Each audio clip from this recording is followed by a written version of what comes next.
And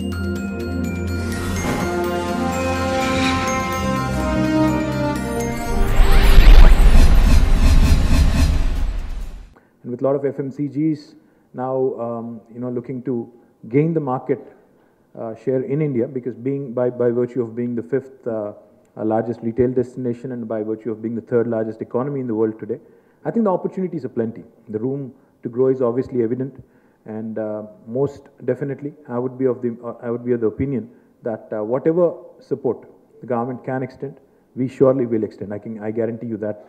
The one thing that I was asked to talk about was the facility that you have here in Sanat Nagar, where apparently you're looking to set up a training academy and are seeking about 1 acre of land. We'll definitely take a positive look at it, and I'll try to ensure you get it. The second thing I also wanted to say,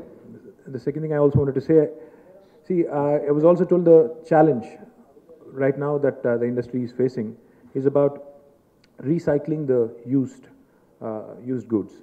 Now that's an area which definitely where India can do a lot more, where India can actually really do a lot more. So therefore, in fact, I was seeking the help of the people on the dais here in terms of the corporate social responsibility angle.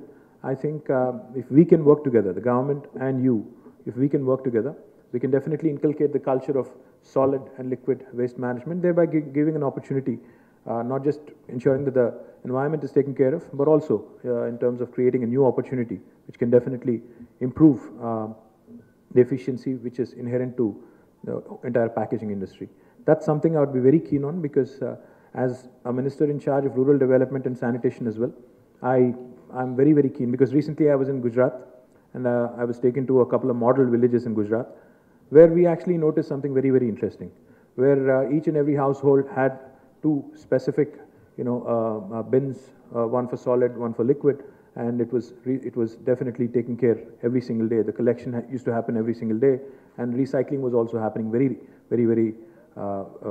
It was being taken care of very, very well. And anywhere in the West, I think recycling is being done for a significant amount of time, and India is definitely late on the curve. But we have a huge opportunity here. So therefore, I look forward to working with your industry. I was also noticing that there is something called India Pack, which is being held in Bombay.